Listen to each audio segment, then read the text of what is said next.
দিন শেষে তো আমরা প্লেয়াররা ক্রিকেট খেলি অবভিয়াসলি টাকার জন্য। যেহেতু ক্রিকেট বোর্ড আমাদের গার্জিয়ান, ক্রিকেট বোর্ড অবশ্যই এইটার ব্যাপারে কথা বলবে। আমাদের আলহামদুলিল্লাহ আমাদের টিমের অলরেডি 40% পেমেন্ট করে দিয়েছে।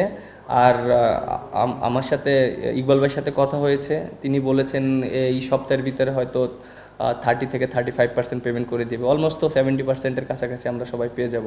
না, অবশ্যই এটা খারাপ লাগছে। আর দিন শেষে তো আমরা প্লেয়াররা ক্রিকেট খেলি অবভিয়াসলি টাকার জন্য, এবং আমরা দেখেন যে দিন শেষে যদি পারিশ্রমিক না পায় এটা প্রত্যেকটা প্লেয়ারের জন্যই খারাপ। আর যেহেতু সবাই একটা দিক থেকে আশা করবে অবশ্যই, যেহেতু ক্রিকেট বোর্ড আমাদের গার্জিয়ান, ক্রিকেট বোর্ড অবশ্যই এইটার ব্যাপারে কথা বলবে, এবং তারা আমাদের প্রত্যেকটা মানুষের হয়তো রেসপন্সিবিলিটি নিয়ে কথা বলবে সবার সাথে, যারা ফ্র্যাঞ্চাইজি ওনার আছে। এবং সেই ক্ষেত্রে যদি প্রবলেম হয় সবাই হয়তো ক্রিকেট বোর্ড একটা ভালো একটা সলিউশন দিবে আমার কাছে মনে হয়। দেখেন একটা জিনিস, দেখেন এবছর সিচুয়েশনটা একটু ডিফারেন্টভাবে হয়েছে। দেখেন যে এর আগে কিন্তু এরকম কখনোই হয়নি। আমার কাছে মনে হয় এই প্রথমেই মনে হয় এরকম সিচুয়েশনগুলো ঘটেছে।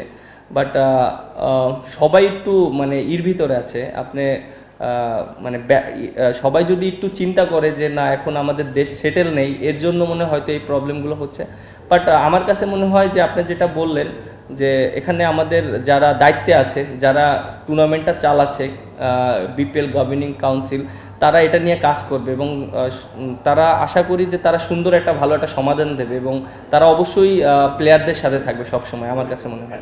আমি 2বার বিপিএলে ক্যাপ্টেন্সি করেছি, একবার রাজশাহী কিংসে করেছিলাম, আর একবার চিটাগংয়ে করেছিলাম। আর এটা নিয়ে আমার জন্য 3rd টাইম ক্যাপ্টেন্সি করছি।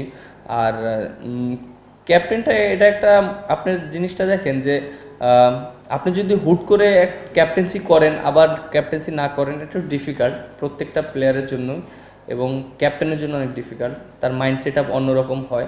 বাট আমার কাছে মনে হয় আমি না, যেই ক্যাপ্টেন হোক না কেন, তাকে যদি একটা নির্দিষ্ট সময় পর্যন্ত দেওয়া হয় বা তাকে যদি লং টাইমে চিন্তা করা হয়, তাহলে সে নিজেকে ওইভাবে মেন্টালি রেডি করতে পারে।